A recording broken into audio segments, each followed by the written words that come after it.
प्रधानमंत्री नरेंद्र मोदी ने बुधवार को बुंदेलखंड के सागर में चुनावी सभा को संबोधित किया। इस दौरान उन्होंने कहा कि कांग्रेस दलित और ओबीसी विरोधी है। मोदी ने कहा कि विपक्षियों को मंदिर जाने वालों से दिक्कत है। पीएम ने कहा, हमने सागर में संत रविदास जी के भव्य मंदिर का शिलान्यास किया था। कांग्रेस ने उस समय कहा था कि मंदिर की जगह यहाँ कुछ और बन जाना चाहिए था। कांग्रेस को दलित संत का मंदिर भी बर्दाश्त नहीं हो रहा। अयोध्या में भगवान श्री राम के मंदिर की प्राण प्रतिष्ठा के समय इन्होंने क्या किया, पूरे देश ने देखा है। मोदी जी को जय श्री राम, मोदी जी को जय श्री राम, मोदी जी को जय श्री राम।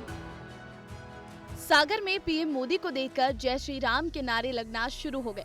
खुद पीएम भी इस नजारे को देखकर इतने उत्साहित दिखे कि उन्होंने कहा कि वे लोगों के जोश को देखकर उनको ही बोलने देंगे। अरे उनको रोकिए मत, उनका इतना उत्साह है। आप लोग थक जाए उसके बाद मुझे कहना, फिर मैं शुरू करूंगा। तेज गर्मी में मोदी को लेकर जोश सागर की उसी बड़तुमा में दिख रहा था, जहां उन्होंने पिछले साल रविदास मंदिर का भूमि पूजन किया था। इस दौरान पीएम जाति कांग्रेस के आरक्षण को लेकर जमकर हमलावर हुए। कांग्रेस ने बरसों पहले ही धर्म के आधार पर आरक्षण का खतरनाक संकल्प लिया था। वो साल दर साल अपने इस संकल्प को पूरा करने के लिए भांति भांति के हथकंडे अपना रहे हैं।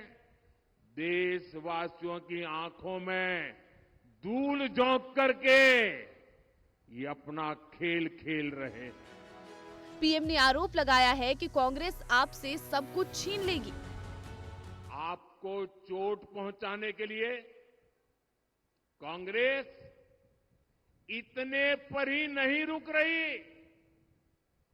कांग्रेस आपकी संपत्ति भी छीनना चाहती है।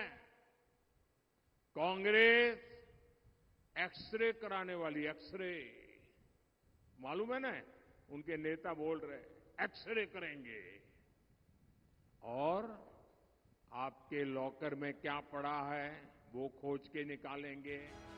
ये मोदी ने राहुल गांधी के 4 अप्रैल वाले बयान को लेकर कहा था। देश का एक्सरे कर देंगे, दूध का दूध, पानी का पानी हो जाएगा।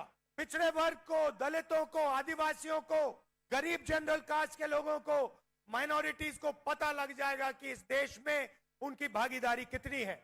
इसके बाद हम फाइनेंशियल और इंस्टीट्यूशनल सर्वे करेंगे। ये पता लगाएंगे हिंदू किसके हाथों में है, कौन से वर्ग के हाथ में है। कांग्रेस का मंत्र भी दिया, मोदी ने दिया। कांग्रेस का मंत्र है, कांग्रेस की लूट, जिंदगी के साथ भी लूट और जिंदगी के बाद भी लूट। सागर के बाद पीएम मोदी ने हरदा में जनसभा की। बुधवार को पीएम का आखिरी कार्यक्रम भोपाल में रोड शो के रूप में हुआ। सागर में चुनावी सभा के क्या मायने हैं वो भी हम आपको बताते हैं। दरअसल सागर से देश के दलित वोटर्स को साधने की कोशिश हर पार्टी करती है। निर्माणाधीन संत रविदास मंदिर के पास ही मोदी ने सभा की। इस इलाके में रविदास को मानने वाले लोगों की बहुत बड़ी संख्या है। समाजवादी पार्टी और बहुजन समाज पार्टी की भी इन एससी वोटर्स पर अच्छी पकड़ है। मोदी का यह दौरा एक तरीके से इन सब पर संग लगाने का काम करेगा। प्रधानमंत्री नरेंद्र मोदी ने एक दिन में मध्य प्रदेश में 3 दौरे किए। उसका राजनीतिक समीकरण क्या है वो आपको समझाते हैं।